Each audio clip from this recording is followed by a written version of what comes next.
That's just wonderful, isn't it? I mean, don't you just love that? All right.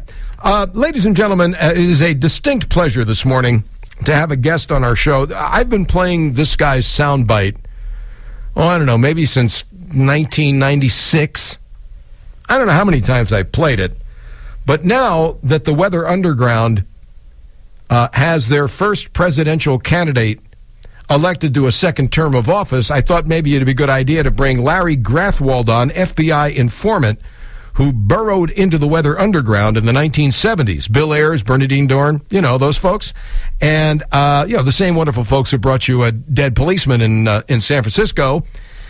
He has a book called Burning Down America. I believe it was 1976. It's being reissued in honor of some of the new professorships that have been awarded to people like Kathy Bodine, who's going to go to Columbia, and who knows? I mean, Dzhokhar Tsarnaev, I mean, he could get a professorship at Columbia, too, if he plays his cards right. Welcome to the show, Larry Grathwold. Glad to be here. Glad to have you here. Yeah, it's bringing down America, by the way. Oh, what did I say? Tearing? You said burning. Oh, I'm sorry. Yeah, it's that's okay. Bringing down America. I've seen you on YouTube a lot, and I just wanted the rest of the world to hear some of the things that you have to say. Tell us a little bit about the book, and a little bit about your years as a Weather Underground informant for the FBI, because you really were kind of taking your life into your hands, weren't you? Well, it certainly was a possibility, but having been to Vietnam in 1965, I had experienced a lot more things to be frightened of than the weathermen. But no, there was times when I would have a little bit more fear than normal. As an example, one morning I woke up in Detroit, Michigan, and I'd been sleeping in a room, and I had put an ashtray and my cigarettes on this box when I went to bed. And when I woke up in the morning, I discovered it was a case of dynamite. That kind of shook me a little bit. So you kept this? You didn't know what was in the box? No, I hadn't seen it in the light. And as I said, when I woke up in the morning, I realized what it was. And obviously, I wouldn't have been smoking cigarettes around it had I been aware of the fact that it was actually 3 cases of dynamite. I thought these people were anti-war, Larry. Well, that's what they tell you. That's the story today, that they were merely an anti-war group. But if you revisit all of the propaganda that they produced through the spring and summer of 1969, right up until the time that they surfaced in the 80s, they basically were all about bringing the war home. As a matter of fact, one of their mottos was "Bring the war home, kill your parents." We've got Bernadine Dorn at the National Council meeting declaring Charles Manson a hero, and quote, she says, "Dig it.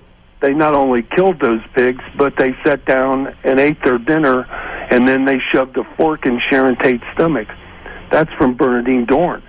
You forgot the last part where she goes, "Wild." Yeah, wild. I was there and heard it, and it just amazed me because at the time she had graduated from law school, so she had her law degree, and this was a very attractive young lady who was, proud of what Charles Manson and his thugs had done. And if you remember, Sharon Tate was 8.5 months pregnant. Of course, the fork wasn't shoved into her stomach. It was La Bianca, but that's beside the point. At that time, it was believed to have been Sharon Tate. Just amazing. I was at a meeting in Cleveland, Ohio. Mark Rudd, Bill Ayers, Linda Evans, several other people, key leadership people. This is when the decision had been made to go underground, and we were being divided up into various groups, FOCOs as they call them, which was really a cell of about 4 or 5 people. And during that meeting, a conversation ensued regarding what was going to happen if we overthrew the government. And, of course, it changed from not if, it's when we overthrow the government. And greatest fear was a counter-revolution, and they accepted the fact that they were going to have to send about 100 million Americans into re-education centers, and that of those 100 million people, approximately 25% or 25 million would have to be eliminated. And by eliminated, I mean killed. And again, you're in a room with 25 people who almost all of them are college graduates. Some of them have postgraduate degrees, and they are seriously discussing what they're going to have to do in order to eliminate 25 million people. It's surreal sometimes, and well, usually communism starts murdering people after they're in place. These guys were talking about it before they even won. Yeah, yes.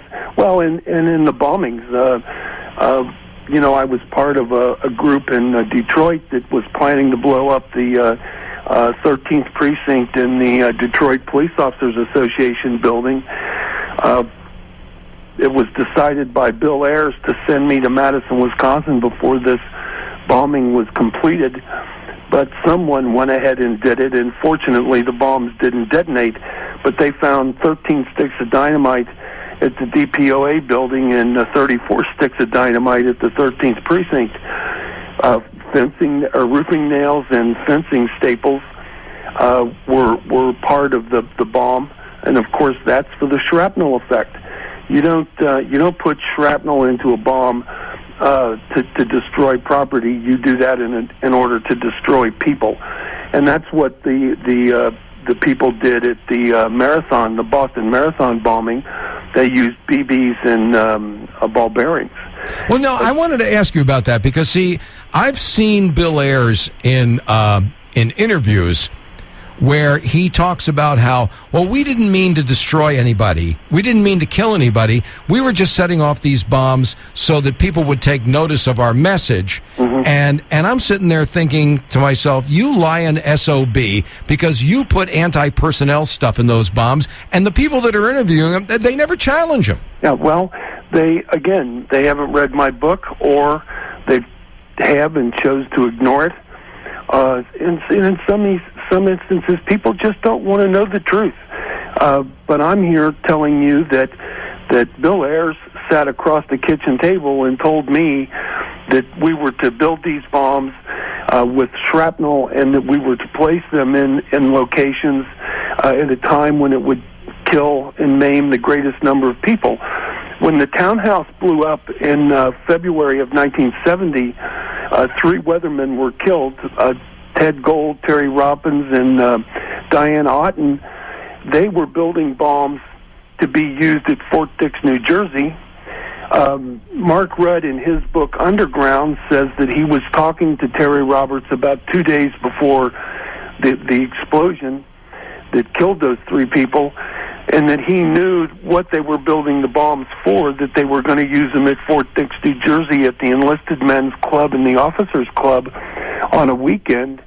The idea being to not only kill soldiers, but to kill their dates and wives and husbands. So, there's solid proof from one of the people who was part of the Central Committee that their intention was to kill, and yet today they swear that wasn't the case. Of course it is. I got to take a break here. Can you stay with us? Sure. Okay. Larry Grathwold, the author of Bringing Down America, being re-released. It's a 1976 book, I believe, but it's being re-released, and it would do all of you well, especially younger members of the audience who have no idea about what went on. It would be a good idea to familiarize yourself with the ideology and the people who launched your current president into politics. We'll be right back.